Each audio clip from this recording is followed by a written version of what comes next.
ले जी, करेक्ट करना है ग्रॉस प्रॉफिट को और नेट प्रॉफिट को। ऐसा एक सवाल हमने सिर्फ किया अभी तक, ऐसे ही है ना। उसके अलावा बाकी नेट प्रॉफिट वाला था सिर्फ एक सिर्फ ग्रॉस प्रॉफिट वाला था, वो बड़ी आसानी हो जाती है। ये वाला मुश्किल काम है, लेकिन इसके अंदर भी हमने एक जुगाड़ लगा लिया था कि जीपी से ऊपर वालों को सिर्फ जीपी पे इम्पैक्ट डालते हैं, नेट प्रॉफिट से वालों को सिर्फ नेट प्रॉफिट पे, और फिर एंड पे जीपी का एक ही बार इम्पैक्ट डाल लेते हैं। हालांकि सोल्यूशन इस तरह से नहीं होता, लेकिन आंसर हमारा मैच कर जाता है, उसमें कोई मसला नहीं है। ठीक है, ज़रा क्विकली करेंगे। एंट्रीज रिक्वायर्ड नहीं है पर्चे में। अगर ऐसा कभी सवाल आ जाए तो आपने जो आसान हो उसका डायरेक्ट इम्पैक्ट ले लेना है, और जो मुश्किल हो उसकी जनरल एंट्रीज करनी है। ठीक है, अच्छा जी शुरू करते हैं जी काम। बहरहाल हमारी तो मजबूरी है, हम तो ओरिजिनल रॉन्ग और रेक्टिफाइंग से ही चलते हैं। Okay, original. अब ये आपको पहले सफ़े पे लिखने की ज़रूरत नहीं, आप चाहे बिल्कुल छोटे छोटे 3 कॉलम्स डाल के ऐसे ही एब्रीविएशन यूज़ कर के जल्दी जल्दी कर ले एक ही सफ़े के ऊपर, मर्जी है आपकी। ठीक है, क्योंकि हमारी रिक्वायरमेंट रेक्टिफाइंग एंट्रीज इस सवाल में नहीं है। ठीक है, जल्दी करना है इसको, क्योंकि मैंने जो है वो टर्म टेस्ट भी डिस्कस करना है आज। डन बाय अकाउंटेंट लिखते होते हैं हम, ज़्यादा अच्छा लगता है हमें, क्योंकि रॉन्ग लिखे ना तो कोई बच्चा ये एतराज़ कर सकता है, उठ के कोई एक बंदा ये एतराज़ कर सकता है कि जी आपने लिखा हुआ है रॉन्ग, जब कैश क्रेडिट होना था वो हो गया, तो उसको तो फिर आप करेक्ट अज्यूम कर रहे हैं, ऊपर रॉन्ग लिखा हुआ था। इसलिए हमने क्या लिख दिया, done by accountant, rectifying entries. चलें जी, फटाफट फटाफट शुरू हो जाए जी। सबसे पहले एन इनवॉइस ऑफ। अच्छा, अब कितने बच्चों ने ये सवाल कहीं ना कहीं कभी ना कभी अटैम्प्ट किया हुआ है? माशाल्लाह, फिर तो बहुत क्विकली होना चाहिए, इस पर देर नहीं लगानी है आप लोगों ने। पहली एडजस्टमेंट पढ़ें, दिमाग के अंदर इसकी एडजस्टमेंट जो है वो आप सॉल्व कर लें, फिर मैं फ़ौरन इस पे आ जाता हूँ।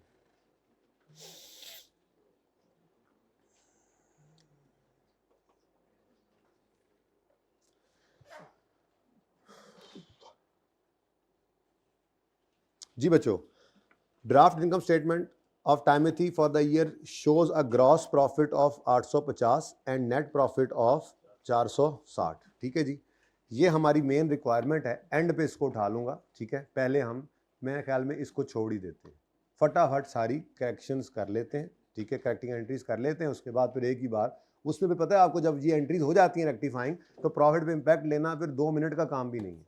बस आपने पीएनएल के आइटम्स को पकड़ना है, इनकम या एक्सपेंसेस को, और उनका इम्पैक्ट प्रॉफिट पे डालते जाना है। जीपी से ऊपर जीपी से नीचे वाली कहानी आपको पहले से समझा रखी हुई है मैंने। ठीक है ना। During the review of following errors were noticed, an invoice of 3700 was debited to purchases. मतलब शायद हमने चीजें खरीदी होंगी, क्या ख्याल है, चीजें खरीदी होंगी ना।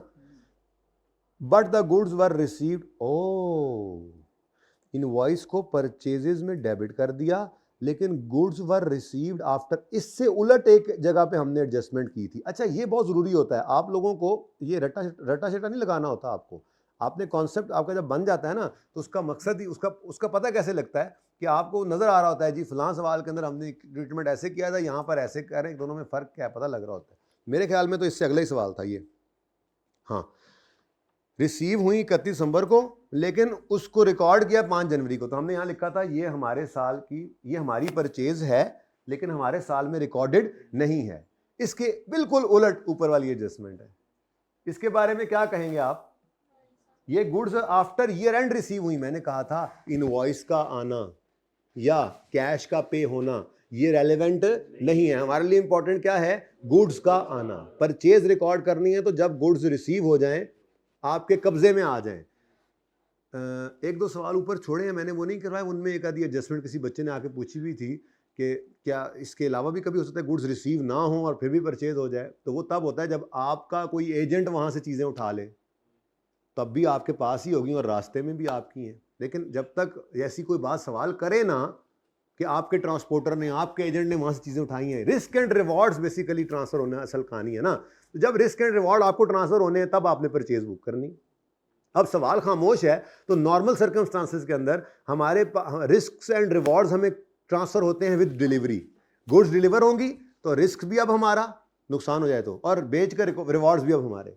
और अगर सवाल खामोश है तो इसके अलावा गुड्स रिसीव ना हो तो कभी परचेज रिकॉर्ड नहीं करनी। लेकिन सवाल में एक काम ये हो सकता है कि वो कह देते मिसाल के तौर पे फैसलाबाद से हमने चीज़ें रिसीव, हमारे ट्रांसपोर्टर ने चीज़ें उठाई 29 दिसंबर को, और रास्ते में 2-3 दिन लगा दी, कराची से उठाई, चले कराची से उठाई हमारे ट्रांसपोर्टर ने 29 दिसंबर को, और वहाँ से ट्रक चला चला चला 2 जनवरी को पहुँचा। हमारे ट्रांसपोर्टर ने जब कराची से चीज़ें उठाई थी तो वो उसी वक्त हमारी परचेज हो गई थी। वो हमारा स्टॉक है लेकिन इन ट्रांजिट है, उसको कहते हैं इन्वेंट्री या स्टॉक इन ट्रांजिट। हमारा ही स्टॉक है लेकिन रास्ते में। ऐसी कोई बात हो तो ईयर एंड से पहले आपने परचेज बुक करनी है, चाहे चीज़ें बाद में भी आ रही हों। ये बड़ा इंपॉर्टेंट पॉइंट है, कहीं पे टेस्ट हो सकता है। जितने सवाल मैं कराए ने, यानी सॉरी, जितने सवाल मैंने कराए हैं उनमें ये पॉइंट नहीं है, लेकिन कहीं छोटा सा साइड पे करके लिख लें, ठीक है। यहाँ पे यूँ स्टार लगाएं ना, यहाँ पे यूँ स्टार लगाएं, ऐसे ही लिख लें। इससे रिलेटेड नहीं है लेकिन पर्चे में हो सकता है ऐसा हो जाए, ठीक है। वो क्या बात आप करेंगे, अगर चीज़ें ईयर एंड से पहले हमारे कब्जे में आ जाएं, वो किसी भी तरह से हो सकती हैं। हमारे गोदाम में रख दी उन्होंने, हमारे ट्रांसपोर्टर के हवाले कर दी, हमारे एजेंट के हवाले कर दी, मिसाल के तौर पर, ठीक है ना। तो क्या लिखवा रहा था मैं, कैसे शुरू किया था, अगर चीज़ें ईयर एंड से पहले हमारे कब्जे में आ जाएं तो चाहे वो हमारे पास ईयर एंड के बाद भी पहुंचे, अगर चीज़ें ईयर एंड से पहले हमारे कब्जे में आ जाएं तो चाहे वो हमारे पास ईयर एंड के बाद भी पहुंचे, दोबारा दिखाना मैंने क्या जुमला बोला, अगर चीजें ईयर एंड से पहले हमारे कब्जे में आ जाएं तो चाहे वो हमारे पास ईयर एंड के बाद भी पहुंचे, वो हमारे पीरियड की परचेज है, वो हमारे पीरियड की परचेज है, वो हमारे पीरियड की परचेज है। क्योंकि रिस्क्स एंड रिवॉर्ड्स, ये हमारे पीरियड की परचेज है, क्योंकि रिस्क्स एंड रिवॉर्ड्स हमें ट्रांसफर हो गए। तो ये हमारी परचेज है क्योंकि रिस्क्स एंड रिवॉर्ड्स हमें ट्रांसफर हो गए, इसलिए इसकी एंट्री करनी है, करेंगे, इसलिए इसकी एंट्री करेंगे। रिस्क एंड रिवॉर्ड हमें ट्रांसफर हो गए, पता नहीं जुमला क्या बना है, इसलिए इसकी एंट्री करेंगे। दिखाओ जरा फाइनल वर्जन। अगर चीज़ें ईयर एंड से, सब सुन लें, अगर चीज़ें ईयर एंड से पहले हमारे कब्जे में आ जाएं तो चाहे वो हमारे पास ईयर एंड के बाद भी पहुंचे, वो हमारे पीरियड की परचेज है, इसलिए इसकी एंट्री करेंगे, ठीक है ना। अब आगे लिख लें, मसलन, बल्कि एक मिनट, कब्जे को एनसर्कल कर लेना, जहाँ पे वो कब्जा नहीं लिखा हुआ आपने, कब्जे में ऐसे लिखा होगा ना आपने, इसको यूं एनसर्कल करें और इसके ऊपर यूं करके लिखें। फॉर एग्जांपल मसलन उर्दू में लिख रहे हैं, चलो मसलन हमारे गोडाउन में, हमारे गोदाम में, गोदाम ही लिखें, हमारे गोदाम में चीज़ें रखवा दी गई। हमारा गोदाम भी तो हो सकता है ना, पेशावर में, कराची में हमारा गोदाम था, वहीं से चीज़ें खरीदी, हमारे गोदाम में पहुंच गई। अभी हम लाहौर में बैठे, ये मैंने पूरी बात नहीं लिखी, मतलब पूरी बात साथ मिला के, मेरी बात के साथ मिला के यहाँ पे लिखी है, ठीक है ना। क्या हम लाहौर में बैठे हैं, हमने पेशावर या कराची से चीज़ें खरीदी हैं, वहाँ पे हमारा कोई एक और गोदाम भी है, तो हमने वहाँ पर गोदाम में वो रखवा दी। या हमारे एजेंट या ट्रांसपोर्टर ने, यानी हमारा अपना ट्रांसपोर्टर है, हमारा अपना ट्रक है, हमारे एजेंट या ट्रांसपोर्टर ने चीज़ें उठा ली हैं और 2-3 दिन में पहुंचती हैं ना, ईयर एंड बीच में आ जाए तो कभी कभार ईयर एंड पे ऐसी ट्रांजैक्शंस हो जाती हैं, ठीक है ना। ये ऐसे ही आपने स्टार लगा के लिख लिया, कभी पर्चे में आ जाए तो। फिलहाल तो ऐसा नहीं है, रिसेंट पास्ट में तो ऐसी कोई एडजस्टमेंट नहीं आई हुई, ठीक है ना। वो तो सिंपल है। नलतर वाले सवाल में हमने गुड्स रिकॉर्ड नहीं की थी, ईयर एंड से पहले आ गई थी, हमारी परचेज थी, रिकॉर्ड करो। टाइमती वाले सवाल में हमने चीज़ें रिकॉर्ड कर ली हैं, वो ईयर एंड के बाद आई हैं, हम कहेंगे हमारी परचेज नहीं है, रिकॉर्ड हो गई है, गलती से तो उल्टा दो, ठीक है। लेकिन एक सिचुएशन ऐसी हो सकती है, कभी वो पर्चे में परेशान करने के लिए आपको कह दे, अब ऐसी चीज़ें पर्चे में आती है ना, और क्या चेंज होता है, वो यूँ कह दे कि कराची से हमने चीज़ें खरीदी, हमारा डेजिग्नेटेड एजेंट या ट्रांसपोर्टर वहाँ से उसको 29 को उठाकर लेकर चल पड़ा और हमारे पास वो 2 तारीख को पहुंची, ईयर एंड 31 दिसंबर था। तो जिस दिन वो उठाकर वहां से चला उसी दिन वो हमारी परचेज बन गई थी, उसकी एंट्री करें, परचेजेस डेबिट क्रेडिटर क्रेडिट, और वो हमारी इन्वेंट्री या इन्वेंट्री डेबिट जो भी सिस्टम चल रहा है, और वो हमारी इन्वेंट्री इन ट्रांजिट है, हमारा स्टॉक है, रास्ते में आ रहा है। ऐसी सिचुएशन बन सकती है, ठीक है ना। अभी नहीं बनी, चलें जी छोड़ें अभी फिलहाल। तो हमारा सवाल कहाँ था और कहाँ निकल गए हम, ये मैंने यहाँ क्या लिख दिया, आपने लिख लिया ना, ये कब्जे को अनसर्कल करके, ठीक है। कब्जे की मैंने 2 एग्जांपल्स बताई मिसाल के तौर पे, इसके अलावा भी कोई बात हो सकती है, कोई ये कोई लकीर के फ़कीर नहीं है। आपको जुमला बता दे, कोई सिचुएशन ऐसी बना दे जिससे आपको पता लग जाए कि जी चीज़ें हमारे कब्जे में आ गई हैं, अभी तक हमारी प्रेमिसेस में नहीं आई लेकिन हमारे कब्जे में आ गई हैं, तो बस वो हमारी परचेज है, क्योंकि अब रास्ते में भी नुकसान हो गया तो वो हमारा ही है। असल कहानी ये होती है, ठीक है ना। अच्छा चले छोड़े जी। इनवॉइस हमने रिकॉर्ड, डेबिटेड टू परचेज का मतलब क्या है, परचेज रिकॉर्ड कर ली है, परचेज रिकॉर्ड कर ली है, हमने परचेज रिकॉर्ड कर ली है। और आगे कहता है goods were received after year and, हमारी परचेज नहीं है, हमारी परचेज नहीं है,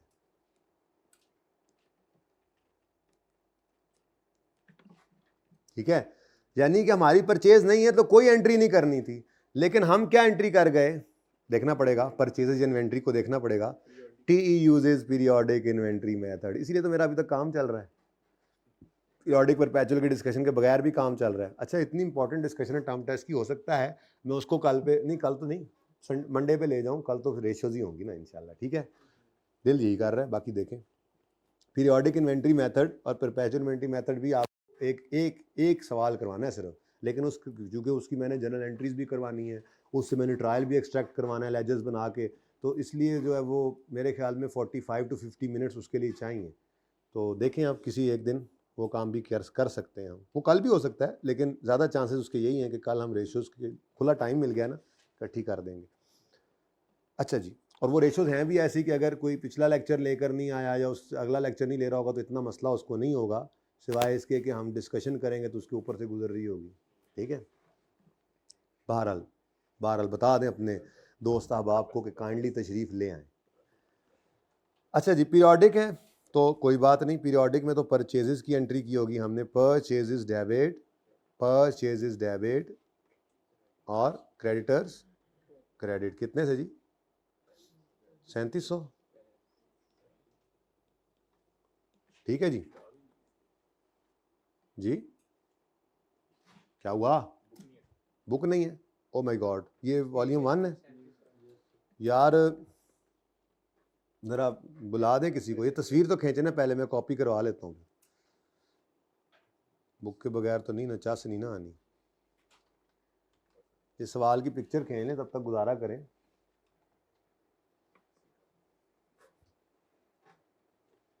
ये वॉल्यूम 1 पे है, हम वॉल्यूम 2 पे हैं आजकल, पहले क्यों नहीं बताया आप लोगों ने? आपको पता नहीं करेक्शन ऑफ एरर भी रहता है, आप साथ लेके आए गए दूसरा वॉल्यूम भी, वाह क्या वाह, होगी पिक्चर, फिलहाल गुजारा करें, कोई आता है तो मैं पिक्चर खिंचवा देता हूँ, तो पिक्चर खिंचवा कॉपी करवा देता जी। हाँ जी, परचेज डेबिट क्रेडिटर क्रेडिट हो गया गलती से, तो सही करने के लिए इसको उल्टी कर दें, क्रेडिटर्स डेबिट परचेजेस। अब ये ऐसी एंट्री थी कि ये डायरेक्ट भी हो सकती थी, ठीक है, ये एडजस्टमेंट नंबर 1। अब इसका असर प्रॉफिट पे बाद में लेंगे। नंबर 2 देखें, अगर आसान हुई तो 2, वरना आगे चला जाऊंगा मैं। नंबर 2 ट्रांसपोर्टेशन इनवर्ड, एक तो यार ये इनवर्ड आउटवर्ड समझ नहीं आती मुझे, आप बता दें मुझे, ट्रांसपोर्टेशन इनवर्ड्स,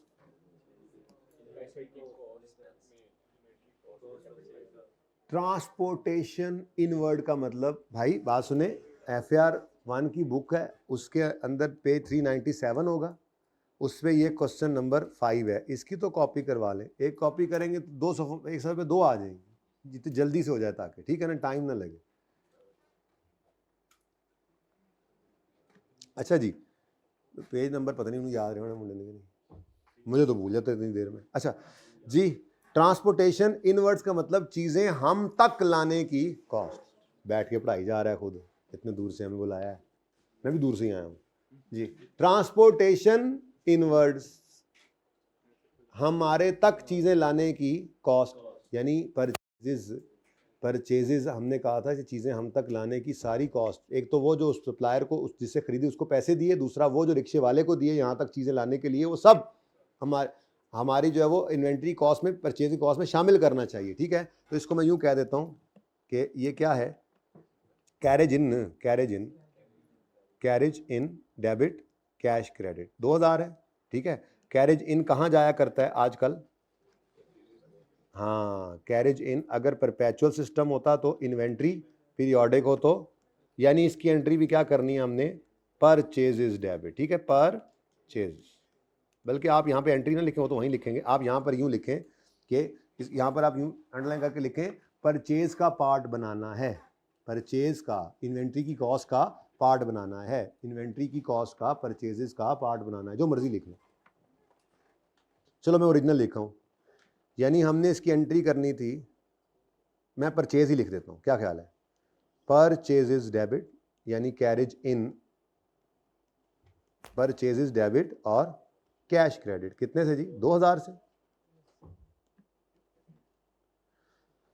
जी, ये एंट्री होनी चाहिए थी जी। अब देखते हैं भाईजन ने क्या मून इरेक्ट किया है।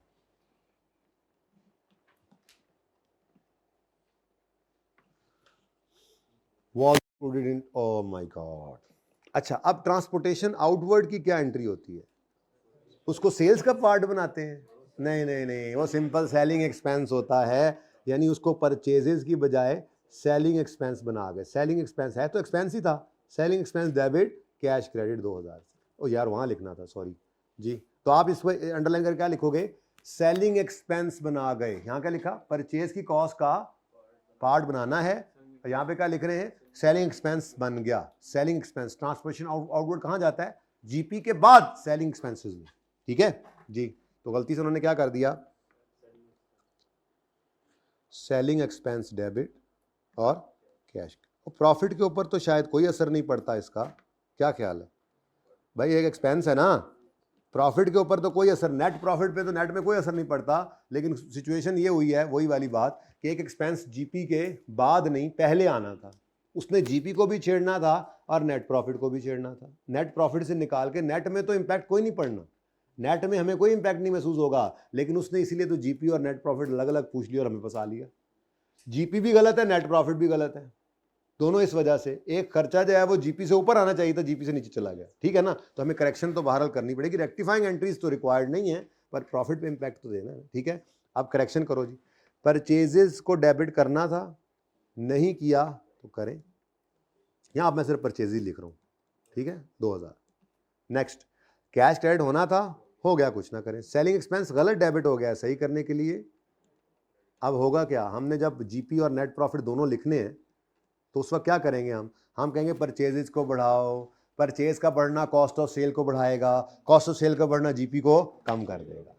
ये देखकर अगला इंपैक्ट नहीं सोचेंगे, याद आ रहा है, और फिर नेट प्रॉफिट पे जाकर सोचेंगे, सेलिंग एक्सपेंस क्रेडिट मतलब कम हो रहा है, एक एक्सपेंस कम हो रहा है तो प्रॉफिट बढ़ेगा, तो नेट प्रॉफिट को बढ़ा लो। साथ साथ तो आपको ना आगे नहीं सोचते वरना फंस जाते हैं। ओके, तो ये एडजस्टमेंट प्रॉफिट को हिट, नेट में प्रॉफिट पे कोई असर नहीं पड़ना, नेट में नहीं असर पड़ना, एक तरफ एक्सपेंस बढ़ना है दूसरे को कम भी तो हो जाना है, लेकिन हमारे जीपी, हमारी रिक्वायरमेंट में वो कहता है जीपी की फिगर भी सही करो, नेट प्रॉफिट की भी सही करो। ओके, आई का सोल्यूशन कंफ्यूज करता है, वो ऐसी एडजस्टमेंट को इग्नोर कर देता है।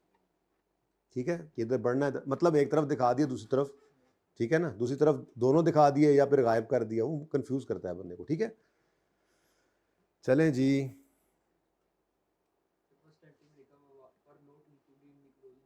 जी ऊपर वाले में क्या लिखा हुआ है, and were not included in closing inventory, तो क्या करूं इसका, हमारा स्टॉक था, हमारे स्टॉक में शामिल नहीं हुआ, क्यों नहीं हुआ, क्योंकि चीज़ें आई नहीं थी, क्या होना चाहिए था शामिल, परचेज नहीं थी, शुक्र करो ही स्टॉक में शामिल नहीं हुआ। वैसे आपस की बात है, एक चीज़ हमारे पास फिजिकली पहुंची ही नहीं, उसका बिल पहले आ गया, वैसे ना कराची में से ट्रक निकला होगा चीज़ें लेकर और इनवॉइस उन्होंने टीसीएस कर दी होगी, वो अगले दिन पहुंच गई होगी, ट्रक अभी पहुंचा नहीं होगा, अकाउंटेंट के पास इनवॉइस आई होगी, उसने परचेज रिकॉर्ड कर ली होगी, लेकिन फैक्ट्री में तो स्टॉक आया नहीं, तो फिजिकल काउंट 31 दिसंबर को हुआ होगा तो उसमें स्टॉक नहीं आया। अच्छी बात है, नहीं आया भाई, किसका सवाल है, आपका अच्छी बात है भाई, नहीं बीच में आया फिजिकल में आ जाता तो फिर आपका क्लोजिंग स्टॉक गलत हो गया होता, कॉस्ट ऑफ सेल भी गलत हो गई होती, तो वो अब आपको सही करना पड़ता। तो शुक्र, इसके नीचे अंडरलाइन करके लिखो शुक्र है, लिखो शुक्र है, ये शक्कर है नहीं शुक्र है, ठीक है, समझ आ गई बात। चलें आगे। अच्छा जी, डन एंड डन। लो जी, closing stock sheet. Stock sheet वाली एडजस्टमेंट आपको समझाई थी मैंने, बड़ी तफसील से मैंने कहा था, बहुत आसान है सबसे, ये इधर ही पड़ी है। ये स्टॉक शीट ऐसे समझो स्टॉक ही है, वेरी सिंपल। स्टॉक, इधर कोई चीज गलती से कम रिकॉर्ड हो गई तो ये कम हो गया टोटल, यहां से ये टोटल यहां कम गया और टोटल कम, मतलब कि स्टॉक कम है। कहीं कहीं पे भी बहुत आसान काम है। इंडिविजुअल शीट में कोई मसला है या इनसे जो बैलेंस उठ के इधर गया उसमें कोई मसला है, आपको उससे कतई नजर सिर्फ ये देखना है मसला क्या है। गलती से स्टॉक ज्यादा रिकॉर्ड हुआ है या कम हुआ है, बस उसको सही कर लें। स्टॉक शीट्स की तो एडजस्टमेंट ही सबसे आसान है और आती भी है, ठीक है। अब वो क्या कहता है सवाल के अंदर, क्या हुआ क्या है, आ सब total of closing stock sheet had been carried forward as 21,830 instead of 21,300। 21 को छोड़ो, 800 और 300 देखो, जरा इजी हो जाएगा जी। होना क्या चाहिए था 380, हो क्या गया, बात समझ आई। तो होना चाहिए, अब मैंने कहा था कभी भी ये अज्यूम करके करवा सकता था आपको, मैंने एक बार करके भी दिखाया था, लेकिन मैंने कहा था यार स्टॉक की एडजस्टमेंट के लिए जिंदगी आसान रखो, ठीक है, कुछ भी ना करो, डायरेक्ट यहां पे आकर सोचो। हुआ क्या 830, हुआ क्या 830, यानी कि असल में होता क्या है, कैरी फॉरवर्ड का मतलब क्या है, मिसाल के तौर पे ये हमारा स्टॉक का क्लोजिंग है, ये इधर जाके ओपनिंग बनेगा, ऐसे ही है ना, पेज 1 का क्लोजिंग पेज 2 का ओपनिंग बनता है, फिर पेज 2 का क्लोजिंग पेज 3 का, ऐसी तो स्टॉक शीट बनती है। अगर वो इस तरह वाली समरी ना बना रहे हो तो, एक ही शीट हो तो इस तरह से टोटल चल रहा होगा ना, फिर ये कौन सा कोई ये आइटम है, मेरे ख्याल में एक तरह के आइटम्स की एक शीट है, उस पर 4-5 सफ़े भी तो हो सकते हैं, तो किसी एक पेज का सब टोटल अगले पे जा रहा है या एक पेज का टोटल समरी में जा रहा है, दोनों सूरतों के अंदर जब एक सफ़े से दूसरे सफ़े पे जाना है तो कोई अंडर कास्टिंग ओवर कास्टिंग हो सकती है, उसको सही कर लें। अब जाना, एक चीज़ लिखनी थी, यहाँ पे 380 लिखा हुआ था, तो यहां पे ले जाकर भी 380 लिखना चाहिए था ना जब ब्रॉड फॉरवर्ड। चलो आप कहोगे यार सर ये आप क्या कह रहे हैं, ये तो दूसरी शीट है, अलग शीट है। चलो इसके अंदर मिसाल के तौर पे स्टोर के आइटम्स हैं, इसके अंदर जो है वो मतलब मोटरें वगैरह लिखी हुई हैं, स्टोर के आइटम्स हैं, इसके अंदर कोई स्टॉक के आइटम्स हैं, मिसाल के तौर पर डिफरेंट चीज़ें पड़ी हुई हैं ना, तो किसी एक शीट का क्लोजिंग, अब वो 5-6 सफ़े तो हो सकते हैं, ज़रूरी है कि एक ही सफ़े के ऊपर सारा स्टॉक आए, तो किसी एक वक्त क्लोजिंग जो है वो ब्रॉड फॉरवर्ड जो अब 800 600 कितना है 230 नहीं 380 लिखा हुआ था यहाँ पे, जब सफा पलट के आगे लिखा उसको ओपनिंग में ताकि आगे ऐड करना शुरू करें तो वहां पे गलती से 830 लिख, तो लिखना था 380, यानी स्टॉक था 380, गलती से लिख गए 830, 380 था 830 लिख गए तो ज्यादा लिख गए, स्टॉक गलती से ज्यादा हो गया, सही करने के लिए कम करेंगे, बांट दे, सही करने के लिए कम करेंगे तो कम कर लें। स्टॉक को कम करना है तो स्टॉक क्या होगा, क्लोजिंग स्टॉक या इन्वेंट्री जो भी लिख लें। इधर देखो जी, पूरा लिखना है या सिर्फ, चलो लिख दो पूरा, कितना है जी 21,830 माइनस 21,000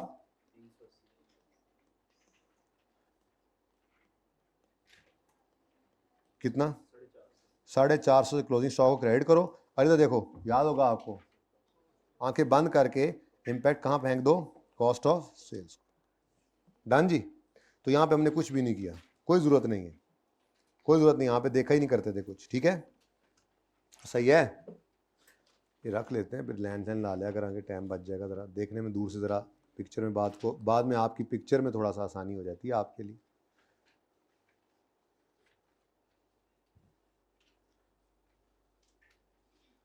जी बच्चों, सही है जी। एडजस्टमेंट नंबर 4 देखें, फिर आसान लग रही है तो और भी देख लेते हैं। 3 तक कोई मसला है तो बताएं, किया हुआ सवाल आपने, कहीं पे मसला आए तो बता देना है, क्विकली बताएं जी। Next number 4, a receipt of 21,850 was credited to sales, the amount was receive from a debtor. Allah के बंदो, जब डेटर से पैसे आते हैं तो कैश डेबिट डेटर क्रेडिट करते हैं, कैश डेबिट सेल क्रेडिट तो नहीं करते। क्या किया तुमने है, as full and final settlement of an amount, outstanding amount of 23, यानी कि 23,000 आने थे, 21,850 आए हैं फुल एंड फाइनल सेटलमेंट, यानी बाकी हमने उसको क्या कहा, माफ है तुम्हें, तो डिस्काउंट आ गया, फिगर्स गिवन है, कोई परसेंटेज नहीं है। सबसे पहला काम जो आपको कहा हुआ वो क्या करते होते हैं, चलो ये बना हुआ इसी को यूज कर लेते हैं। ये उसने कहा कोई नहीं, परसेंटेजेस वाली परेशानी में ना पड़ो, आपको मैं सिंपल सीधा बता ही देता हूं कि 23,000 ग्रॉस डेटर्स थे और 21,850 नेट रिसीव हुआ है, तो बाकी बैलेंसिंग डिस्काउंट निकाल लो। अब इसकी एंट्री क्या होनी चाहिए थी, ओरिजिनल एंट्री नंबर 4 है, ओरिजिनल एंट्री कैश या बैंक, चेक आया या कैश रिसीव लिख रहा है, अमाउंट रिसीव, चलो कैश या बैंक जो भी है, कैश हो या बैंक हो, हमें इससे क्या, ये 21,800, उसके बाद डिस्काउंट हमने अलाउ किया, कुछ हमारा एक्सपेंस होता है, ऐसे ही है, डिस्काउंट अलाउ किया हमने, बाद में ब्रैकेट लगाते हैं, कितना जी 1150, और हमने उसे कहा है चल भाई डेटर तू क्रेडिट है, कितने से, पूरे 23,000, ठीक हो गया, और सही है। अच्छा, अब ये तो था पुराना वाला कॉन्सेप्ट, यानी कि डिस्काउंट अलाउड एक्सपेंस का नाम जो होता था। अब आजकल के ज़माने में हम क्या करते हैं, इसको सेल्स में ही डेबिट कर दिया करते हैं, तो ये हमारी ओरिजिनल एंट्री बन गई। डन जी। नेक्स्ट, ये होना चाहिए था, और भाईजन कर क्या गए, उन्होंने, वो कहता है जी the amount received from debtor as full and final settlement was credited to, वो अकाउंटेंट समझा कि ये अच्छा ये उससे आया है, कस्टमर से आया है, ठीक है, कस्टमर तो चीज़ें ही बेची होंगी, उससे पता ही नहीं था कि ये कौन से वाले पैसे आए हैं, उधार वाली सेल की हुई थी उसके पैसे आए हैं, तो वो क्या कर गया जी गलती से, कहता है जी the amount received from a debtor, किधर गया, the receipt of this was credited to sales, तो क्या एंट्री कर गए, कैश या बैंक डेबिट 21,800 और सेल्स क्रेडिट जी। अब कैश डेबिट होना था, हो गया, कुछ ना करें, सेल्स डेबिट होना था, साथ में क्रेडिट भी होना था, और एक मिनट, सेल्स डेबिट होना था, यूं देखें, सेल्स डेबिट होना था 1150 से, डेबिट तो नहीं हुआ, उल्टा गलती से क्रेडिट हो गया। अब इधर देखो, रेक्टिफाइंग एंट्री में सेल्स ने डेबिट होना था 1150 से, होना था ना, नहीं हुआ तो करेंगे, दूसरा गलती से 21,850 से क्रेडिट भी हो गया, तो इस गलती को सही करने के लिए भी डेबिट करेंगे 21,800। ये बात समझ आई है, ये बात किसको समझ नहीं आई, सेल्स को डेबिट करना था, नहीं हुआ, कर लें डेबिट, किधर गया, कर लें debit. Next, sales accountant what you have done, गलती से क्रेडिट कर दिया, अब इस गलत को सही करने के लिए क्या करेंगे, तो ये डेबिट नहीं हुआ था वो किया, ये गलत क्रेडिट हुआ, इसको सही करने के लिए किया, तो टोटल क्या आ गया 23,000 रुपए से सेल्स को डेबिट करो, और डेटर क्रेडिट होना था, नहीं हुआ, इसको भी करें क्रेडिट, डन हो गया जी। मेरे लिए रेलेवेंट तो सिर्फ ये बैलेंस शीट आइटम थे, इनकम स्टेटमेंट आइटम थे, बैलेंस शीट को तो छोड़ो, डेटर्स को तो मुझे कुछ नहीं करना, हाँ मुझे सेल से गर्ज ज़रूर है, सेल जीपी से ऊपर वाला आइटम है, इसको हिट पड़ी है तो जीपी को भी पड़ी होगी। नेक्स्ट नंबर 5, कोई मसला है 4 तक तो बताएं, तेज़ी से कर रहा हूँ ज़रा, क्योंकि ये किया हुआ काम है आपने, लेकिन क्योंकि ये इंपॉर्टेंट है, वैसे इस दफ़ा भी आया है, इस बार ये रिसेंट टाइम के अंदर यही वाला कॉन्सेप्ट आया हुआ था जी। Goods having sale value of 4500 were used for office repair, सुभान अल्लाह, एक एंट्री बोली थी, आपने, ओनर घर चीज़ें ले गया अपने इस्तेमाल के लिए, तो ड्राइंग्स डेबिट पर चेजिस क्रेडिट, क्योंकि हम पीरियोडिक में चल रहे हैं, और अगर परपेचुअल हो तो यही इन्वेंट्री हो जाता है, ठीक है ना। अच्छा, अगर ओनर घर नहीं लेके गया, आपने चैरिटी कर दी, मैं रिवाइज करा रहा हूँ क्योंकि ये एडजस्टमेंट भी बार बार आती है, तो charity expense debit, goods credit यानी परचेजेस क्रेडिट, परपेचुअल में है तो इन्वेंट्री क्रेडिट, आपने मुफ्त में सैंपल्स बांट दिए अपने कस्टमर्स को, तो एडवर्टीजमेंट एक्सपेंस डेबिट, एडवर्टीजमेंट समझ आ जाएगी, एडवर्टीजमेंट एक्सपेंस डेबिट, और परचेजेस या इन्वेंट्री क्रेडिट। आपने अपने पास आप स्पेयर पार्ट्स का काम करते हैं, आपकी अपनी गाड़ी खराब होगी जो आपकी डिलीवरीज करती थी, आपके सेल्स डिपार्टमेंट की गाड़ी थी, आपकी अपनी गाड़ी खराब होगी तो साथ वाली वर्कशॉप से लेकर आएंगे क्या स्पेयर पार्ट्स? नहीं, आप अपने उठाएंगे स्पेयर पार्ट्स, अपनी गाड़ी को रिपेयर कर लेंगे। अब ये जो आपकी रिपेयर कॉस्ट आई है, ये जो आपने पार्ट्स अपने बिजनेस के एसेट में, अपने बिजनेस में यूज कर लिए ना, बेचे तो नहीं है, तो ये रिपेयर एक्सपेंस डेबिट होगा, लेकिन कैश आपकी जेब से नहीं गया, आपने गुड्स यूज कर ली हैं, तो repair expense debit, cash credit.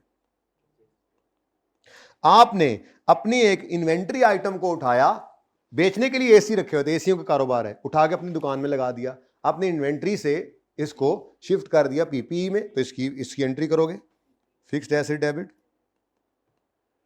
और परचेजेज या इन्वेंट्री क्रेडिट। ठीक है, तो ये सारी एंट्रीज आ सकती हैं आपको। ठीक है, कोई एक चीज इनमें से आ जाया करती है, लेकिन इंपॉर्टेंट थिंग इज ये एंट्रीज सारी जो है ये हमेशा होंगी, always pass these entries, this entry with cost, बस ये याद रखने वाली बात है। और इसी में वो उलझाएगा आपको, वो क्या करेगा जी, वो आपको देगा सेल की फिगर, आमतौर पे ये इशारत करता है। ठीक है, और उसमें वो आपको कहेगा कि जी इससे ये काम हो गया, तो आपको कहोगे अच्छा जी सेल से पहले कॉस्ट पे लाना पड़ना आपकी मजबूरी है। ठीक है, ये तो ट्रायल सा लग रहा है बस। ठीक, ओके जी, ये सारी एडजस्टमेंट्स डिफरेंट सवालों में आपको नज़र आई भी होंगी और आती भी रहेंगी, पर्चे में भी अक्सर ये आ ही जाती हैं। ठीक है, तो ओनर घर पे ले जाए चीज़ें उठाकर, चैरिटी कर दे, एडवर्टीजमेंट कर दे, रिपेयर कर ले या फिक्स एसेट के तौर पे यूज़ कर ले बिजनेस। ठीक है, ये सारी चीज़ों के अंदर रेलेवेंट चीज़ को हिट करके आपने परचेजेस को क्रेडिट करना है, और अगर परपेचुअल सिस्टम में है तो इन्वेंट्री को क्रेडिट कर देना है। ठीक है, को मसला, ये पहले भी बात हुई थी। अब हुआ क्या है, वो कहता है goods having sale value of 4500 were used for office repairs. अच्छा, और अगर ये चीजें अगर ओनर की पर्सनल, ये नहीं है सवाल में, शायद आया भी नहीं है अभी, लेकिन आ सकता है, ऐसी बातें अहम होती हैं जो उस्ताद कहता है कि ये ऐसा हो सकता है, वो हुआ नहीं ना होता पहले। ठीक है, मिसाल के तौर पे यही रिपेयर्स जो हैं वो ऑफिस रिपेयर की बजाय, ऑफिस की बजाय ओनर का पर्सनल प्रेमिसेस को रिपेयर किया होता, तो फिर क्या एंट्री होती? फिर रिपेयर एक्सपेंस नहीं, फिर ड्राइंग्स डेबिट, परचेजेस के। वो ऐसे ही है, उसने गुड्स अपने पर्सनल यूज में नहीं, पहली बात कर दी थी। खैर चले, ऑफिस रिपेयर्स के लिए अगर गुड्स यूज हुई हैं तो ओरिजिनल एंट्री होनी क्या चाहिए? रिपेयर एक्सपेंस डेबिट और ना सॉरी परचेजेस क्रेडिट, लेकिन ये फिगर गिवन नहीं है, सेल वैल्यू गिवन है। हमने एंट्री किससे करनी है? अब आखिर में आए, आप लोगों ने ये पढ़ा, goods are sold at cost plus markup. तो इसका मतलब ये जो इक्वेशन, आज बस यही करते हैं। पहले सबसे पहले ना ये सवाल पूरा करके ना मैं सबसे पहले ये करवाता हूँ, फिलहाल मुझे माफ करो और क्विकली कर दो। मार्कअप की रिवीजन करते हैं, 10 से 15 मिनट लगने। कुछ लोगों को आता है, कुछ परेशान है कि यार ये कैसे हो जाता है, तो एक अप्रोच है, 4-5 छोटे छोटे सवाल हैं, करते हैं, सारे एक जगह पे आ जाएंगे। ठीक है, तो कॉस्ट ले लो 100, प्रॉफिट 25 और सेल 100। कॉस्ट को 100 क्यों लिया है? क्योंकि प्रॉफिट की परसेंटेज लिंक्ड किसके साथ है? कॉस्ट के साथ। ठीक है, ओके। अभी ये इंशाल्लाह वहाँ पे जाके मैं उसूल लिखवा भी देता हूँ। भाईजान जाग जाओ यार, आप तो यहीं से आते हो लाहौर से, ये बेचारे सफ़र कर करके आए सारी सारी रात का। ठीक है, आप जुमेरात को आए थे यार, गुस्सा तो ना निकालो ना हमारे पे यार जी। जिसके साथ प्रॉफिट की परसेंटेज लिंक्ड हो, उसे 100 लेना इस इक्वेशन में। ठीक है, वो अब जाहिर है प्रैक्टिस करते हैं तो आपको क्लियर हो जाएगा। फिलहाल मैं ज़रा क्विकली इस सवाल को गुजारना चाह रहा हूँ, आप लोगों ने कर रखा है पर मेरी तसल्ली हो जाएगी, अच्छा सवाल है, एक बार आपको करा दूंगा जी। बोलें जी, अगर ये कितनी अमाउंट है? 4500 जो है ये सेलिंग प्राइस पे पड़ा है, सेलिंग प्राइस है 125 पे पड़ा है, हमें ये 100 पे चाहिए, तो डिवाइड कर दो 125 से, मल्टीप्लाई कर दो 100 से, आंसर क्या आता है? 3600। तो ये 3600 की एंट्री पास कर दो। 3600 कैसे बना, ये क्या हुआ, छोड़ो, आप समझो सवाल के अंदर 3600 गिवन था। सवाल में यूँ लिखा हुआ था कि गुड्स, समझो सवाल में यूँ लिखा हुआ है, goods costing 3600 were use for office repair, बस। ठीक है, आगे क्या लिखता है, कुछ कहा हुआ उसने? ओ no entry has been made in the box, होना था नहीं हुआ, कर लें, error of omission, repair expense debit और परचेजेस अब ये दोनों ही हिटें हैं, एक हिट जीपी को लगनी है, एक हिट नेट प्रॉफिट को लगनी है। क्या ख्याल है? 3600 और 3600।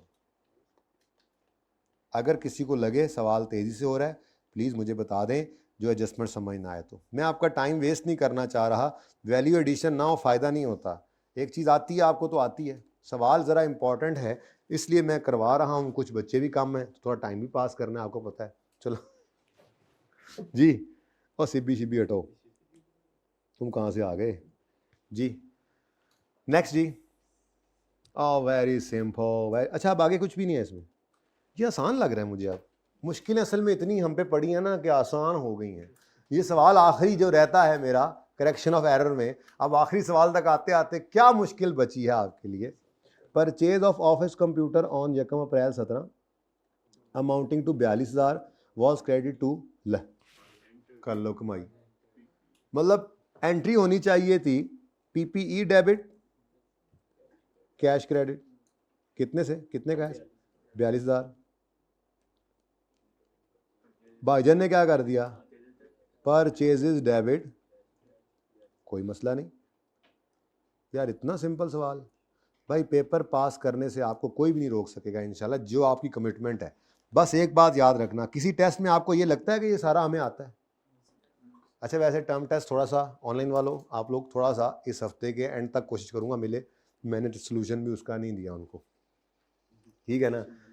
तो मतलब कि कुछ है कुछ नहीं है, उसकी वजह यह है कि देखें ये थी ना, फिर कोई समझ नहीं लगी, ठीक है। मैं कोई काम मैं मैं लैपटॉप को नहीं हाथ लगाया, मैंने कहा यार मैं बहुत मोनोटोन हुआ था बहुत ज़्यादा ना, ऐसे ही बस थक गया था, हर किसी से लड़ाई झगड़ा ये वो। मैंने कहा कुछ ना करो, बस 4 दिन कुछ नहीं करना मैं, तो इसलिए तो मैंने कुछ भी नहीं किया। अब सोल्यूशन मैं बना दूंगा इंशाल्लाह, 2 दिन दे दें मुझे, उसके बाद 2-3 दिन में वो चेक होगा, ठीक है। ओके जी। अच्छा जी, पर मुझे मैसेज आते रहे टीएस के और पेपर चेकर्स के, टर्म टेस्ट बना दो, मैंने जवाब नहीं दिया उनको। मैंने कहा जवाब दिया तो वो फिर कहेंगे कि नहीं दे। परचेजेस डेबिट, पीपीई डेबिट होना था, नहीं हुआ, करें। मेरा तो जवाब है। उसके बाद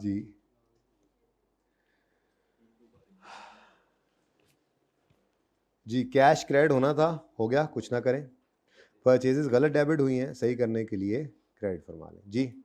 लेकिन अगला मसला तो है जी, हाँ फिक्स्ड एसेट की गलती होगी, पीपी की गलती हुई तो ठीक है। तो फिर 42,000 से एसेट बढ़ा है, एसेट बढ़े तो डेप्रीसिएशन भी बढ़ती है, तो डेप्रीसिएशन बढ़ने की एंट्री डेप्रीसिएशन एक्सपेंस डेबिट। और जरा पॉज करिएगा जी बच्चों, पीपीई बढ़ रहा है, एसेट बढ़ रहा है तो डेप्रीसिएशन को भी बढ़ा लें, डेप्रीसिएशन एक्सपेंस डेबिट और पीपीई को ही क्रेडिट कर दें, आसानी रहती है करेक्शन करने में, ठीक है। अब 42,000 एसेट की कॉस्ट है जिस पे गलती हुई, इसी साल में गलती हुई है ना, इसी साल की गलती है, और वो कह रहा है डेप्रीसिएशन जो है वो 25%, कौन से वाली? स्ट्रेट लाइन ही होगी, हमें से क्या, इंटू 25%। लेकिन अगली बात, किस दिन ये गलती हुई है? 1 अप्रैल को। ईयर एंड क्या है हमारा? 31 दिसंबर को। तो कितने महीने? 9 महीने आ गए, इंटू 9/12 जी, कितना आता है? 7875। डन जी, और सही है। चलो जी, अगली एडजस्टमेंट, ये तो शुरू में होमवर्क दे दिया था मुझे लगता है, ये वाली एडजस्टमेंट तो शुरू में ही होमवर्क दे दी थी, वो शुरू में जब पीपी वाले सवाल किए थे। जल्दी करो जी।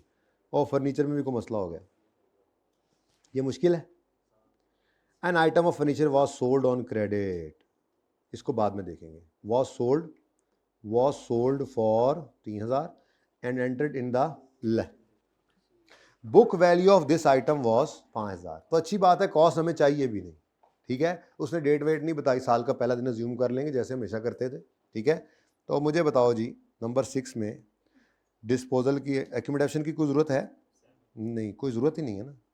फिलहाल मुझे कैश लिखने दो, ओके। और पीपीई क्रेडिट कितने से जी? 5,000 बुक वैल्यू है।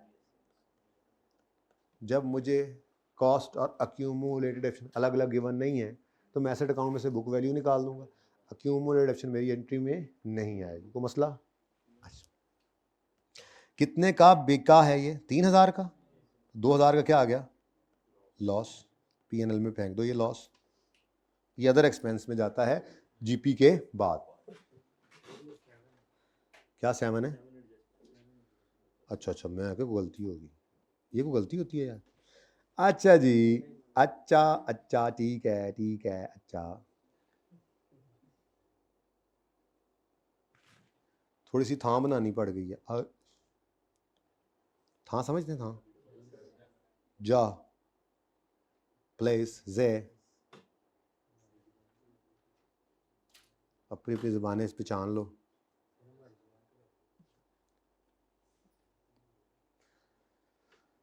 जी, अच्छा जी, वो क्या कहता है जी? The item was sold on, ओ अच्छा, कैश नहीं आ सकता, सॉरी, आपने लिख दिया, बाद में आपने काट के इसको सही कर लेना। Receivable debit, receivable from for plant debit हो गया, ठीक है ना, ये होना चाहिए, ओके, कैश नहीं। नेक्स्ट, वॉज एंटर्ड इन, अच्छा तभी तो आपने बच्चों ने सुना होगा बुक्स ऑफ प्राइम एंट्री के अंदर कि डे बुक्स के अंदर ना सिर्फ क्रेडिट ट्रांजैक्शंस आती हैं। तो अब ये जो क्रेडिट पर सेल किया, तो क्रेडिट सेल होने की वजह से शायद वो भूल के इसको सेल डे बुक में रिकॉर्ड कर गया, हालांकि ये सही नहीं है, यानी उसने एंट्री पास कर दी रिसीवेबल डेबिट सेल्स क्रेडिट। कितने से? क्रेडिट टू सेल तो लिखा हुआ है ना, और बोलो, यूं कर लो, क्रेडिट टू सेल तो लिखा हुआ है ना, बोलो, क्रेडिट टू सेल लिखा हुआ है। Was sold for, item was sold on credit for 3000 and entered in sale day book. Sale में तो क्रेडिट कर दिया, ठीक है, वैसे डे बुक में एंट्री हुई है तो इसका मतलब दोनों तरफ ही एंट्री हो जाया करती है। इंशाल्लाह थोड़ी सी रिवीजन इसकी भी कभी करेंगे, आखिरी क्लास में शायद रिवीजन क्लास में करें। अब सही करना है, रिसीवेबल डेबिट होना था, हो गया, ना करें। पीएनएल डेबिट होना था, नहीं हुआ तो कर लें 2000 से। पीपीई क्रेडिट होना था, नहीं हुआ तो पीपीई को क्रेडिट करें, कितने से? उसके बाद सेल्स गलत क्रेडिट हो गई, सही करने के लिए डेबिट करें। ये तो मामला हल हो गया, लेकिन अगला मसला भी तो है। कहीं पे लिखा हो उसने किस दिन बिका है? बोलो। अच्छा, आपस की बात एक और बताऊं, ऑफिस कंप्यूटर का रेट गिवन है, फर्नीचर का तो रेट भी गिवन नहीं है। मैं मिटाने लगा था नीचे वाली लाइन कि चलो डेप्शन का इम्पैक्ट निकालते हैं, लेकिन पहली चीज़ मेरे जहन में खटकी कि इसने कहीं पे ये नहीं बताया किस दिन बिका है। तो जब सवाल में डेट ऑफ परचेज और डेट ऑफ सेल गिवन ना हो, वो बचपन में सिखाया था आपको, वो शुरू में अभी 10-12 लेक्चर ही हुए होंगे अभी आपके, 10 से नीचे थे, कि सवाल में अगर डेट ऑफ सेल और परचेज मिसिंग हो तो हमें साल का पहला दिन अज्यूम करना होता है। तो अगर साल का पहला दिन अज्यूम करें तो इसका मतलब तो पूरा साल गलती, डेप्सिट गलत होती चली गई होगी। लेकिन जब हम ये करके इधर आए, डेप्सिट रेट ढूंढने निकले, तो उसने बोला depreciation on office computer is provided at the rate of 25%। अब हमने कहा यही 25 यूज कर लेते हैं, सही होगा। ये करते हुए सवाल, ये होमवर्क में दी थी आई थिंक एडजस्टमेंट, ये दोनों ही दी थी मिल गई, ठीक है ना। मैंने कहा था नहीं रेट मिल रहा तो खामखा मुसीबत में डालने की खुद को जरूरत नहीं है। डेप्रिसिएशन का रेट नहीं है तो डेप्रिसिएशन का इम्पैक्ट नहीं निकालेंगे, गॉट इट। तो इसलिए दूसरी एंट्री मैं नहीं कर रहा, कोई मसला? बोलो। आखिरी एडजस्टमेंट है, और सेकंड लास्ट आखिरी तो ना होने जैसी है ना, इसलिए मज़े की यही है। परचेज रिटर्न 67 है, आगे ना पढ़ो, नंबर 8, ये अच्छी एडजस्टमेंट है। परचेज रिटर्न कितनी है जी? परचेज रिटर्न की एंट्री क्या होती है? देखो इस ऐसे ऐसे याद रख लिया ना, परचेज डेबिट हुआ करती है जब बढ़े, तो परचेज रिटर्न जब बढ़ेगी तो वो परचेज का कॉन्ट्रा है तो क्रेडिट होगी, तो परचेज रिटर्न क्रेडिट होनी है और क्रेडिटर ने डेबिट होना है, तो creditor debit, purchase return credit, कितने से? 6700, 6700, ठीक है जी। की किता जे has been recorded as share return, record ही उसको क्या कर गए हैं, ये ध्यान में रखनी है बात, कोई एक इंपैक्ट नहीं गलत, वो कह रहा है इस परचेज रिटर्न को हमने as a sale return record कर लिया है, तो sale return debit debtor credit कर गए।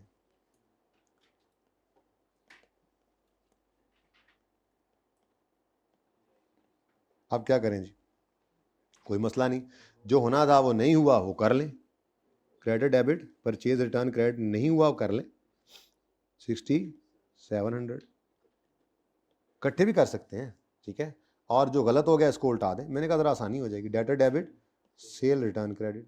अब आ गया वही सेल रिटर्न परचेज रिटर्न, कहा था आपको जब भी ये आए डायरेक्ट ना प्रॉफिट पे इम्पैक्ट सोचना, बल्कि सेल्स के ऊपर सोच लेना, जिंदगी आसान रहेगी। ओके, लो अब भला 57 लेक्चर भी कोई था, देख लो 57 में करेक्शन ऑफ एरर शुरू हुआ है, बताना दोस्तों को अपने। हमने आज कितना 73 चल रहा है ना, तो ना हमने 57 से भी पहले करेक्शन ऑफ एरर शुरू किया था। हाँ, हम तो 25-30 दिन करेक्शन ऑफ एरर करते रह गए, उन पर प्रेशर डालना, ठीक है। अच्छा, वो कहेंगे यार हमने तो इतना यही नहीं, ये नहीं पता भाई, ਅਸੀਂ 4 टॉपिक और भी कर लेंगे, उसके बाद सिमटन इक्विटी भी गुजर गया, उसके बाद IS 8 भी गुजर गया, ईद भी गुजर गई, वर्ल्ड कप भी गुजर गया हमारा, तो कितना बोरिंग वर्ल्ड कप है यार वैसे, है ना।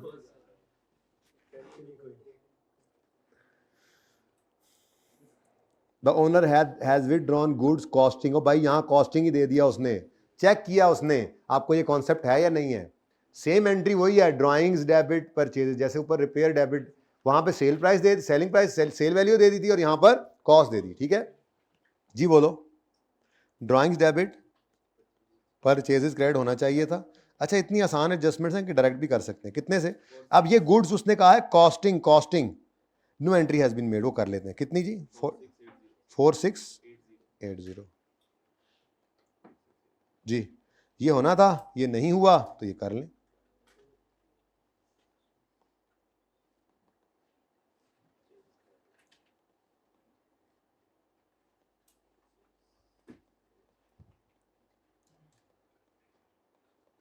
जी डन हो गया, इट्स डन एंड डस्टेड। यह पे है सवाल, क्योंकि अब उससे आगे तो कुछ भी नहीं रह जाता इसमें, उसके बाद इसमें क्या रह जाता है, कुछ भी नहीं। मुझे बस ये चाहिए, बाकी लाइन न छोड़ो, आपकी तस्वीर के लिए मैं लाइंस लगा देता हूँ, चलो बाकी भी।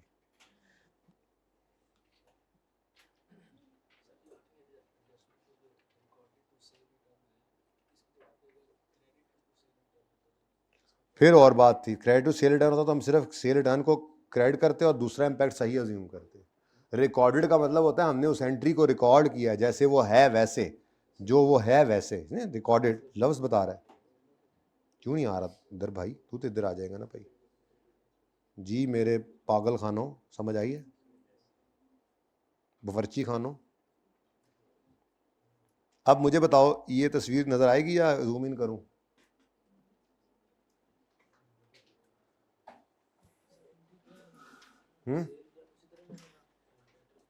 सेल वो कहता ना अगर के परचेज रिटर्न इतनी थी, वो हमने सेल रिटर्न में क्रेडिट कर दी, तो सेल रिटर्न क्रेडिट करते और दूसरा इंपैक्ट जो भी है, जो मैं नहीं देख रहा, जो भी है वो वही सही रहता। फिर सस्पेंस आता, पूरे सवाल में सस्पेंस कोई नहीं आया। Recorded in sale day book अभी आपको क्लियर नहीं हो रहा, उसकी वजह बुक्स ऑफ प्राइम एंट्री नहीं बताया, बताऊंगा ना, समझ आ जाएगी। हो सकता है वही कर लें आज, अगला सवाल टर्म टेस्ट आगे चला जाए, और नो इशू। पार्ट 2 शुरू करना, करें करें करें, बिस्मिल्लाह जी, पार्ट 2 स्टार्ट हो गया।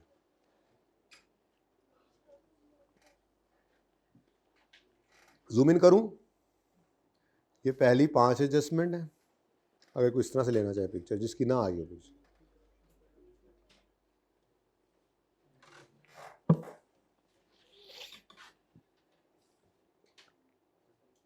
और थोड़ी देर तक करना सी,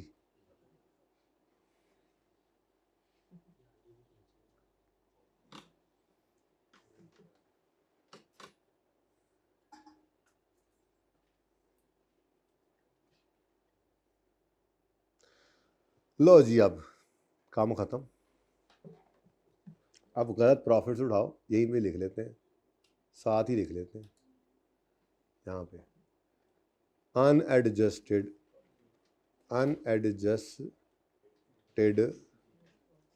प्रॉफिट, कौन कौन से वाला, ग्रॉस वाला और नेट वाला दोनों। गप नप,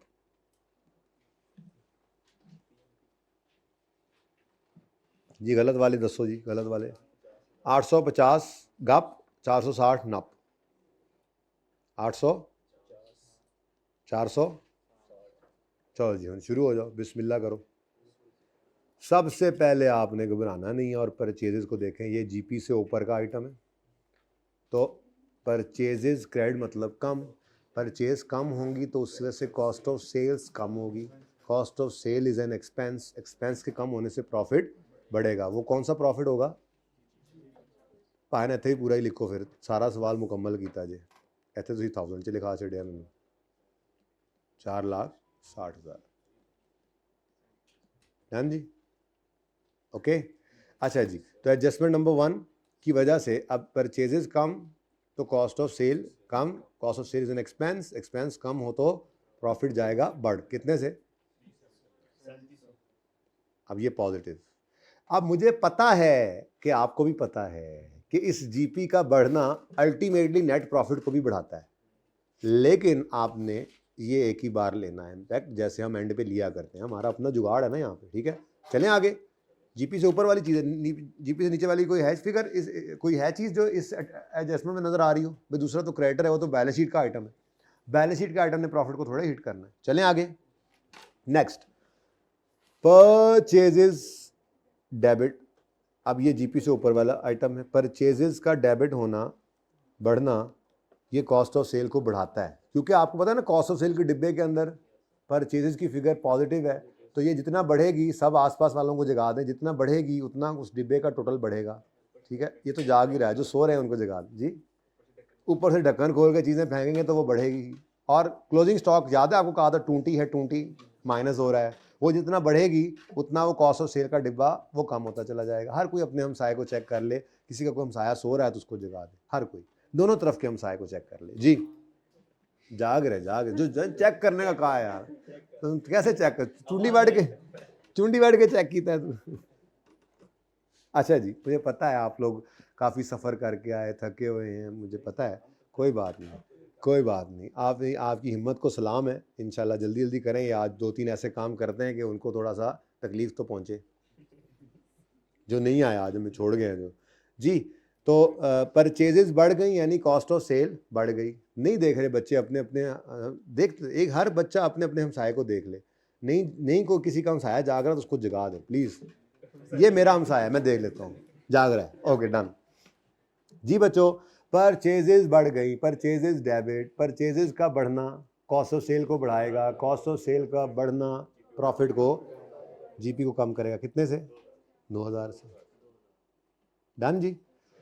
लेकिन साथ ही आगे इसको देखो, ये भी तो आ गया यहाँ पे selling expense. Selling expense GP के बाद नेट प्रॉफिट को इम्पैक्ट डालता है। सेलिंग एक्सपेंस कम हो रहा है, एक्सपेंस के कम होने से प्रॉफिट बढ़ता है, तो प्रॉफिट का बढ़ना यहाँ पे दिखा दो। अब आमने सामने इस तरह से आ रहे हैं। अच्छा अब आई क्या करता है, मैं जो बता रहा हूँ ना, मेरी अप्रोच डिफरेंट क्यों मैंने की। अब देखो, ये तो आपने जीपी पे अलग इंपैक्ट लिया, नेट प्रॉफिट पे सेलिंग एक्सपेंस का अलग इंपैक्ट लिया। अब होता क्या है, जाग के बैठे सारे, होता क्या है? होता ये है कि अब आप अगली सोच सोचते हैं कि जीपी का कम होना भी तो नेट प्रॉफिट को कम करेगा। आप आगे जाकर इसको भी ऐसे लिख देते हैं। जब ये लिखते हैं तो है तो ये बिल्कुल सही, लेकिन इस अप्रोच पे चलते हुए आई कैप क्या करता है, आई कैप इसको छोड़ देता है।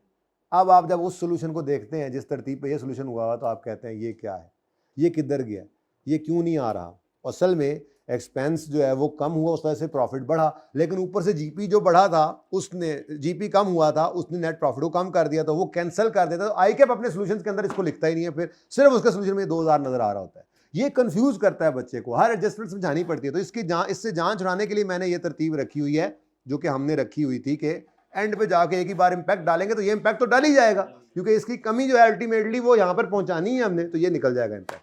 ओके अच्छा जी, नेक्स्ट नंबर 3। जी कॉस्ट ऑफ सेल, हाँ जी, ग्रीन या येलो, ग्रीन या येलो, ग्रीन कौन सा है पता, जीपी से ऊपर वाला, और येलो जीपी से नीचे वाला, ठीक है ना। तो ग्रीन या येलो, कॉस्ट ऑफ सेल सीधा ही आ गया। कॉस्ट ऑफ सेल के बढ़ने से जीपी कम होगा, कितने से? 450। दूसरा इम्पैक्ट क्लोजिंग स्टॉक, ये तो एसेट है, बैलेंस शीट में जाएगा, जान दो। Sale sale sale sale sale, debit मतलब कम, इनकम कम हो गई, इनकम कम हो गई तो प्रॉफिट भी कम हो गया। एडजस्टमेंट नंबर 4 कितना, 23,000। ओए हो, बड़ी सट लगी है। ये सारी चीजें आगे इंपैक्ट डालती हैं, आपको पता है, लेकिन हम इकट्ठा ही डालेंगे। Okay, next debtor, balance sheet item, छोड़ दो छोड़ दो छोड़ दो, जल्दी करो यार, बहुत टाइम लगा दिया। रिपेयर एक्सपेंस, क्यों क्यों क्यों, जीपी के बाद वाला आइटम है तो पहले जीपी से पहले वाला पकड़ो ना। परचेजेस क्या हो रही हैं, क्रेडिट। परचेजेस क्या हो रही हैं, क्रेडिट मतलब कम। परचेज कम होगी तो कॉस्ट ऑफ सेल भी, कॉस्ट ऑफ सेल कम होगी तो प्रॉफिट बढ़ेगा। 3600 से प्रॉफिट बढ़ गया, चलो शुक्र है यार, प्लस भी हुआ। इसका बढ़ना भी आगे जाएगा, लेकिन छोड़ो, एंड पे करते होते हैं हम। दूसरी चीज, रिपेयर एक्सपेंस डेबिट, एक्सपेंस बढ़ा, एक्सपेंस के बढ़ने से नेट प्रॉफिट ने क्या होना है, कम। ठीक है, चलें आगे। नेक्स्ट नेक्स्ट, परचेजेस, ग्रीन या येलो, ग्रीन या yellow, green green green, GP से ऊपर वाला आइटम है। ठीक है, परचेजेस कम तो कॉस्ट ऑफ सेल कम, cost of sale is an expense, ये कम, नंबरिंग सही जा रही है, ये कम होगा तो प्रॉफिट। देखो मैंने कुछ भी नहीं लिखा यहाँ, मैं बस जिसमें नंबर लिख रहा हूँ, इनफ है, कोई अंग्रेजी लिखने की जरूरत नहीं है, फेल होने के तरीके नहीं सिखाता यहाँ पे, पूरे नंबर मिलेंगे इंशाल्लाह। ठीक है जी, नंबर 6, 42,000। परचेजेस कम हुई तो कॉस्ट ऑफ सेल कम हो जाएगी, कॉस्ट ऑफ सेल कम होगी तो प्रॉफिट बढ़ जाएगा। ठीक है, इसका असर आगे जाएगा पर बाद में इंशाल्लाह, एक ही बात। नेक्स्ट, पीपी तो डेबिट हो रहा है, उसको छोड़ो। आगे डेप्रीसिएशन। अच्छा, अब जब तक वो कह ना दे प्लांट मशीनरी है और ये कोई मैन्युफैक्चरिंग कंसर्न है, तब तक इस मुसीबत में नहीं पड़ना। वैसे था क्या ये, ऑफिस कंप्यूटर था, तो ये तो एडमिन का खर्चा ही है, ये तो फैक्ट्री का खर्चा नहीं है, ये जीपी में नहीं, ओहो जीपी में नहीं आना, बल्कि ये तो नेट प्रॉफिट पे इंपैक्ट डालेगा। जीपी के बाद वाला आइटम, जीपी के बाद वाला जीपी पे असर नहीं डाल सकता। हाँ, जीपी से ऊपर वाला जीपी और नेट प्रॉफिट दोनों पे डालता है असर, लेकिन हम सिर्फ जीपी पे देख के नेट प्रॉफिट पे एक ही बार डालते होते। ठीक है, तो 42,000 वाला मसला तो हल हो गया, लेकिन जो डेप्रीसिएशन है इसका असर क्या करें जी। 7875 से डेप्शन बढ़ गई, डेप्शन के बढ़ने से प्रॉफिट कम हो जाएगा, ऐसे ही बस। और ठीक है, एडजस्टमेंट का ये वर्किंग अगर कहीं पे की हुई हो ना, तो आप उस वर्किंग का रेफरेंस यहाँ जरूर दे सकते हैं। एडजस्टमेंट 6 आप यूँ कह दें जी, वर्किंग नंबर 1, वहाँ पे जाके देख लेंगे, ईजी हो जाता है, ठीक है ना। अच्छा, जहाँ पे कोई वर्किंग की है आपने। Next, PNL yellow, sales green. अब सेल्स डेबिट मतलब कम हो रही हैं, सेल कम होने से जीपी कम हो जाएगा, कितने से, 3,000। PNL में ये बेसिकली लॉस था ना, PNL को डेबिट कर रहा है, और लॉस जो होता है अदर एक्सपेंसेस में आता है जीपी के बाद, तो PNL डेबिट मतलब लॉस बढ़ रहा है, लॉस के बढ़ने से भी प्रॉफिट क्या हो गया, कम हो गया। मसला तो नहीं हो रहा, अलग अलग करके तो नहीं लिखने की जरूरत, एंट्री सामने पड़ी हो तो मसला होना नहीं चाहिए। क्या रह गया जी, पीपी तो क्रेडिट हो रहा है, उसको छोड़े, वो तो बैलेंस शीट आइटम है, आगे बढ़े।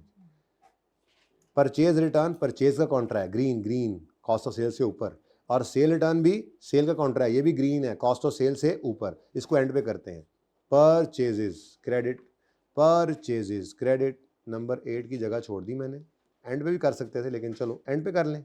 नंबर 9 पहले लिखो, परचेजेस कम हो रही हैं तो कॉस्ट ऑफ सेल कम होगी तो प्रॉफिट बढ़ेगा, कितने से, 4680। अब रह सिर्फ क्या गया, एडजस्टमेंट नंबर 8। ये इंटरेस्टिंग थी ज़रा, इसके लिए मैंने आपको एक तरीका वारदात सिखाया था, बहुत आसान। मैंने कहा था कि आपने दरमियान में सेल्स को ले आना है, ठीक है जी, सेल को दरमियान में ले आओ तो कम बन जाना है इंशाल्लाह, टेंशन नहीं लेनी, फिर सही करोगे इंशाल्लाह आप जी। परचेज रिटर्न क्या हो रही है जी, परचेज रिटर्न क्या हो रही है जी, क्रेडिट मतलब कम,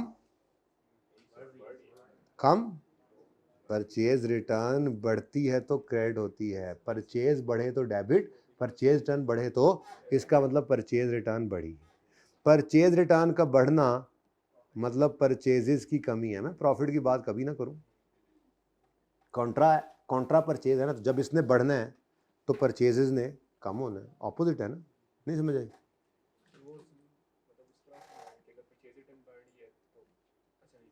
मैं बताऊं वैसे परचेजेस की एंट्री हम यूँ करते हैं, परचेजेस डेबिट 100 रुपये, क्रेडिटर क्रेडिट।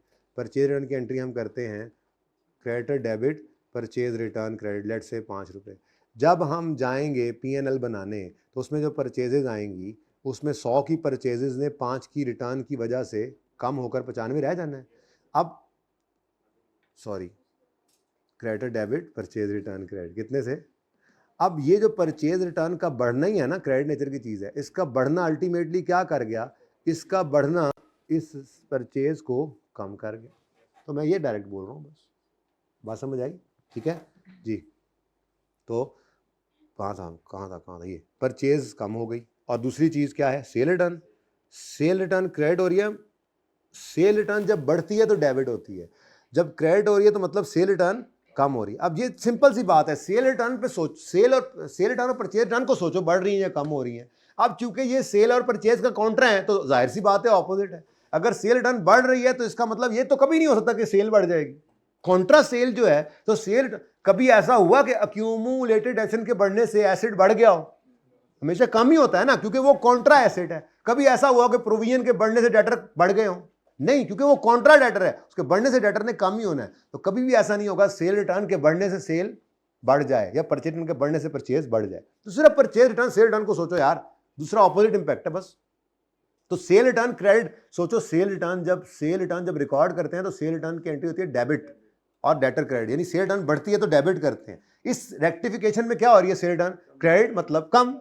अगर ये क्रेडिट हो रही है तो फिर आंखें बंद करके सेल्स को बढ़ा लो। अब जैसे ही आप यहां पे पहुंचे, अब आपके लिए कोई मुश्किल रह ही नहीं गई। आपने क्या किया, आपने परचेज रिटर्न और सेल रिटर्न को यहां से सोच लिया, और उसके बाद अब इससे आपका इंपैक्ट निकालना बहुत आसान है। Purchase is an expense, purchase cost of sale कम करती है, cost of sale is an expense, तो एक्सपेंस कम होगा तो प्रॉफिट बढ़ेगा। कितने से, 67, कितने गया ये, 6700 से जीपी बढ़ गया, बोलो। ये दोनों जीपी से ऊपर वाले हैं, क्या ख्याल है? और दूसरा, सेल के बढ़ने से भी प्रॉफिट बढ़ गया, तो प्रॉफिट का बढ़ना जीपी को बढ़ा देगा।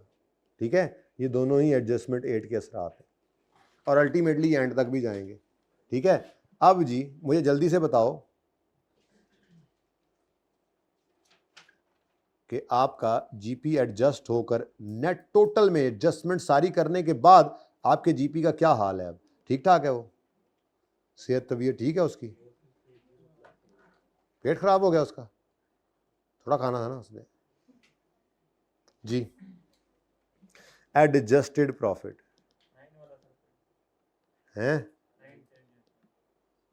9 नहीं लिखा, ये ऐड होगा, उल्टा लिख गया हूँ। Let me check, purchase return, sorry, अच्छा वो परचेजेस कम हुई हैं तो प्रॉफिट बढ़ेगा जी सर, सिरों ही ले गए। आज सही है भाई, आप सही है, जज़ाकल्लाह मेरी इस्लाह करने के लिए। जल्दी बोलें आप, 8889 को मसला कंफर्म कर लें जी, वाकई कंफर्म कर लें, 888930